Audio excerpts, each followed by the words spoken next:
Hey guys, it's Rachel, and in today's video I will be doing what you guys like best. Comparing two different recipes, putting them head to head, and seeing which one is actually better. Today I will be comparing Bon Appetit with Tasty in terms of cinnamon rolls.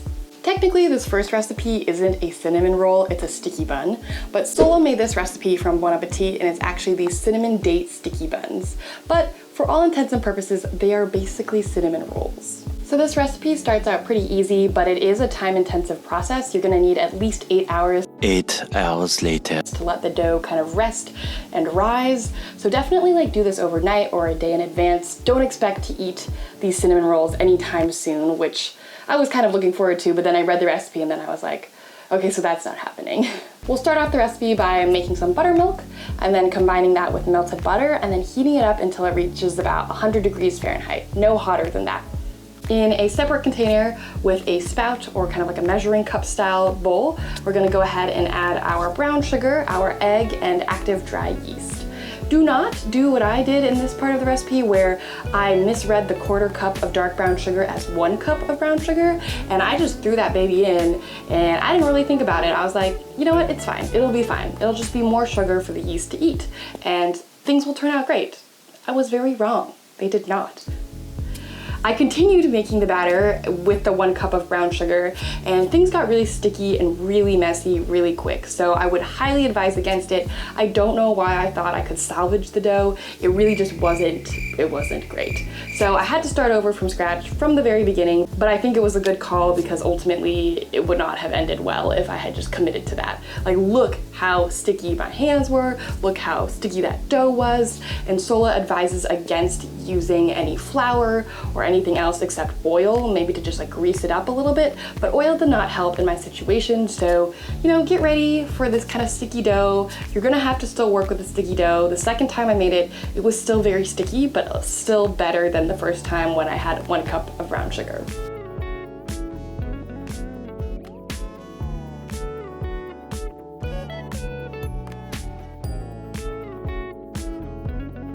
So the nice thing about this recipe is that everything kind of just comes together in a food processor and you don't really have to do too much kneading or working the dough on your own. It's all in the food processor. Food processor does everything. So in the food processor, we're gonna combine our dry ingredients, blend those together, and then stream in that active dry yeast mixture that we just made with the dark brown sugar. And make sure it's a 1/4 cup of brown sugar, not a cup.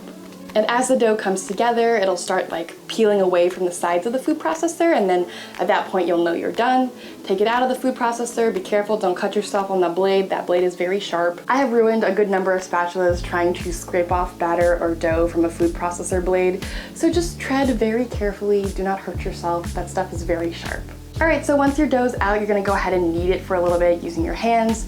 Be wary, like I said, the dough is very sticky. It'll stick to whatever surface you put it on and also your hands. So just use a little bit of oil. Don't use any flour as Sohla suggests and you'll kind of get through it. Eventually, I feel like I just gave up at a certain point and I was like, this is as needed as it's going to get without me creating a huge disaster and having this stick everywhere. So it eventually will get there. And at that point, you can load it up into a bowl and then you're gonna let it rest in the fridge for at least 8 hours. 8 hours, I know. Or you can do overnight, which is what I did because 8 hours is a long time. Once those grueling 8 hours are up, you can go ahead and start making the date filling. And I think that's what makes this recipe really unique because the filling isn't like your brown sugar, cinnamon, butter filling that you typically get in cinnamon rolls. This is made with pureed dates. And I don't know if that makes it sweeter or better, but it's what you use. So once again, back into the handy food processor, you're gonna add some medjool dates, pitted, and actually steeped a little bit in warm water just to soften them up. And then you're gonna go ahead and add a little bit of cinnamon and salt to that mixture and puree it up until it's nice and smooth. I think this is really interesting because every single cinnamon roll recipe I've ever made has never required dates. So I think this is a really unique addition. I think it creates kind of a deeper flavor, something that's a little bit more complex than your regular butter, sugar, cinnamon, that type of thing. So now we're gonna go ahead and roll out the dough until we get a large rectangular sort of square shape. I don't really remember the correct dimensions, but just roll it out.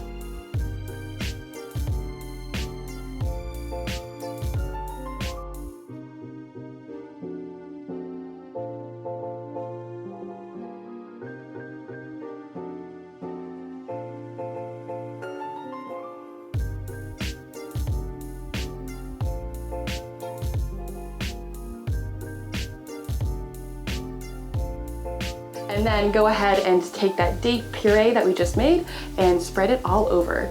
So make sure you leave like, I think about 1/2 inch at the top. That's the furthest away from you. And then just leave that part unpureed or unlathered. No spread. I don't know. Just don't put puree on that part. And then after that, we're gonna take a 1/4 cup of brown sugar and just gently sprinkle that all over the dough, and you should be good to go. Now we'll start the rolling process. So using the edge that's closest to you, which should be furthest away from the edge that has the strip of non-pureed part, go ahead and start rolling it up in very tightly, as tight as you can.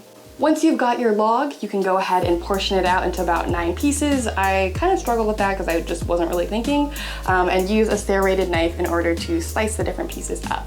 I will say that the serrated knife kind of smooshes the cinnamon rolls, like it really deflates them and it doesn't look that elegant. So just be careful, you know, use it, but use it lightly. Try not to smush the rolls too much so that they don't look so great.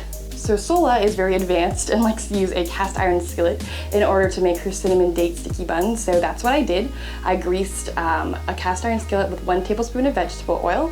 Then I loaded up the beautiful sliced cinnamon rolls or sticky buns in there, and then I covered it and let it rise for another hour just to get that nice volume and nice poofiness in the rolls. Then after they've poofed up in volume, you cover it with some foil in order to prevent browning, and you'll bake them off at 350 degrees Fahrenheit for about 15 minutes if you like light, fluffy buns that aren't too crisp on the edges. But if you like crispier edges and just like tougher buns in general, then go for about 25 minutes. So depending on what you like, you can bake it for as long as you like. I did about 20 minutes, somewhere in the middle. And while the sticky buns are baking, go ahead and get started on the icing. It's very simple. All you have to do is combine powdered sugar, vanilla extract, and buttermilk. And buttermilk you can make easily by just adding a little bit of vinegar to your regular milk and just kind of stirring that up. And you'll have buttermilk, voila. And once the buns are out of the oven, go ahead and ice them as soon as you can, or while they're still warm, because you want that icing to sink into all the little crevices and the nooks and crannies inside your cinnamon buns. And after a couple hours of labor and intensive work, the beautiful Bon Appétit buns by Sohla were done. They've turned out quite beautiful. I think they looked exactly like how they portrayed it on the Basically Guide to Better Baking, so I was really happy with the results. I felt like they looked great and they were exactly what I wanted them to be. Now we're gonna get started on Tasty's recipe for how to make cinnamon rolls. This should be hopefully easier, a little bit more accessible, just because Tasty is generally known for making recipes that are, you know, just easier in general for like the home cook who doesn't have like endless amounts of ingredients and resources. So let's get started with Tasty's recipe. Tasty's recipe starts off pretty simply. We're gonna add together warm milk, sugar, and melted butter. Mix those ingredients together, make sure it's not over like 110 degrees Fahrenheit, then add in the active dry yeast and allow it to bloom for about 10 minutes.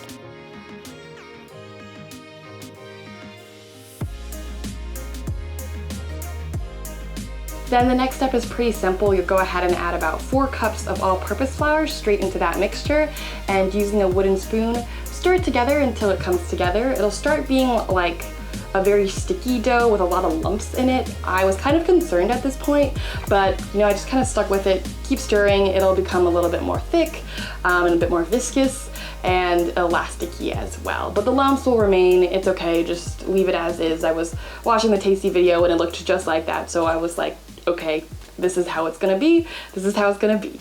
So then you'll cover the dough and let it rise in a warm place for about an hour. After that hour is up, go ahead and check on your dough. It should have doubled in size. Mine definitely did. It looked freaking ginormous and I was like so happy. I was like, wow, my dough doesn't really rise that much when I make bread. Like it does rise, but like seeing that rise, it just made me really happy, guys. It was like yeasty and I was like so happy. At this point, go ahead and generously butter 2 9-inch round pans. If you have like a cake tin, that would be perfect for this. I could not find my cake tin, so I just ended up using pie tins, which I greased. Worked out great, so no issues there. After you've greased your 9-inch pans, go ahead and get started on the filling. So the filling is pretty simple. You're just gonna combine some softened butter with a little bit of brown sugar and a lot of cinnamon. And you're just gonna mix those ingredients together until they form a nice kind of puree.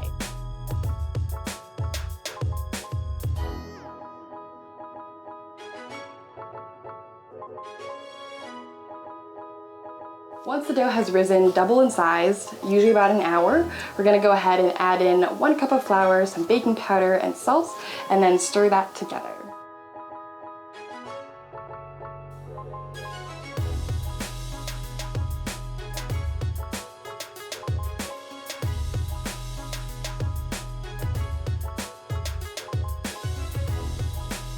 Once it's been combined, we're going to turn out that dough onto a clean sort of floured surface and work it a little bit. Knead it for about 10 minutes. You might need to add in some flour just because it gets a little sticky, but don't add too much flour at this point. Just make sure you're working it just so it doesn't stick to the table or stick to your hands. As soon as it reaches that point where it's not really sticky anymore, you are good to go and you're ready to roll out your dough into a large rectangular sheet.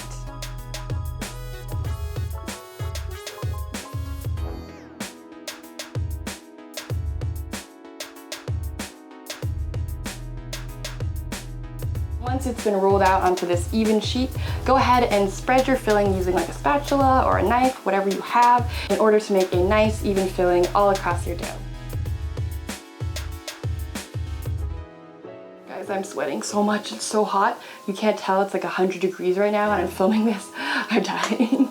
So one thing that I think is a little bit unique about this recipe is that you actually roll up the cinnamon roll from the short end. Usually I use the long end of the log, but you're gonna use the short end on this side and then roll it into a big chunky log. And the other trick that Tasty uses is using unflavored dental floss in order to slice your little medallions for your cinnamon rolls. Rather than using a serrated knife, which smooshes everything, you can go ahead and use a slip of unflavored dental floss in order to kind of just, you know, behead a little bit of the cinnamon roll, which, for lack of a better phrase or term, it's just beheading. It really is like a noose and you just are beheading a bunch of cinnamon rolls. I don't know how else to describe it, guys, I'm sorry. Then you'll place the sliced cinnamon rolls into your 9-inch baking pan and let them rise yet again for about 25 to 35 minutes. Be careful though with this because they can overproof and get too poofy, which is what I think kind of happened to mine. I overproofed it. I did it for about like 20-25 minutes, but these buns just really were very yeasty today. I think it was a warm day, so maybe that had something to do with it, but they just poofed up. Then you'll go ahead and bake these cinnamon rolls off for about 25 to 30 minutes, depending how tender or how soft you like them. Mine started overflowing a little bit at this point, but I did bake mine closer to the 30-minute mark.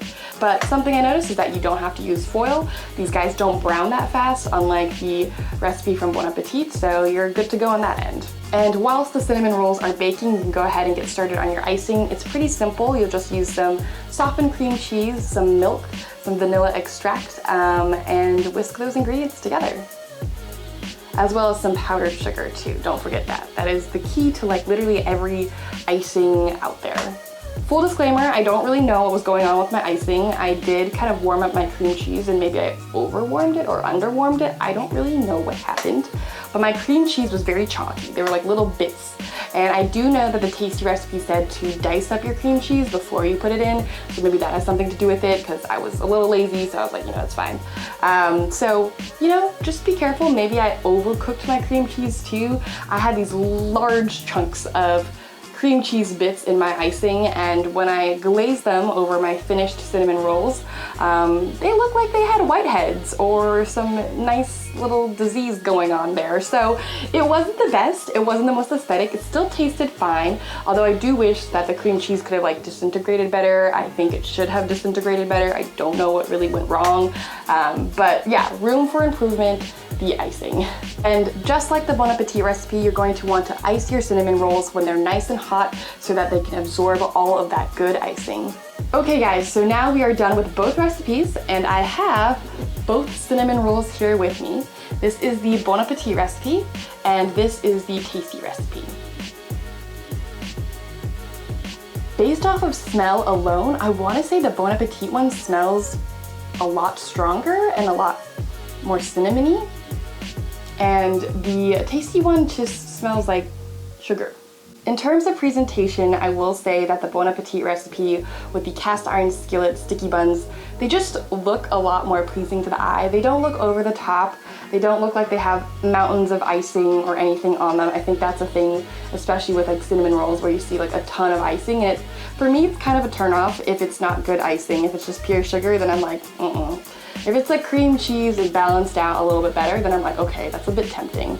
But with this, I think it's like a simple, classic looking sticky bun or roll, and it looks so beautiful. And I really like the aesthetic and the presentation of this cast iron skillet bun. The tasty buns were definitely a lot more yeasty, more fluffy and voluminous, I guess you could say. But I did kind of take an L on the icing, which probably would have upped the presentation a little bit more. So I don't know if I can fairly assess this one based on presentation, but I will say I do really like the classic look of the Bon Appetit sticky buns. So now let's get into the most important part, or the most important element of these recipes, the taste. I'm gonna go ahead and get started with Bon Appetit's cinnamon date sticky buns.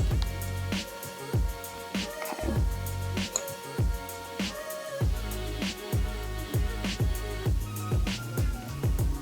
So these buns are actually really delicious. I'm pretty happy with what my mouth is tasting right now. I will say I got a good chunk of that date filling, which I think definitely is a little bit more complex than your traditional butter, brown sugar, and cinnamon filling.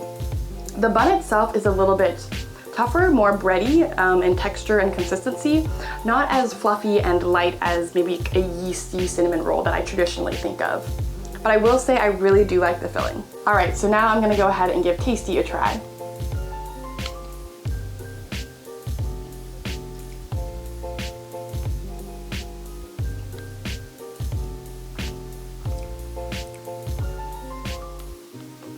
This one is delicious. It hits the spot entirely. So it may not look as attractive, but flavor-wise, you get the classic notes of cream cheese. You get that cinnamon brown sugar filling with buttery goodness, and it's so light and fluffy that I really can't compare.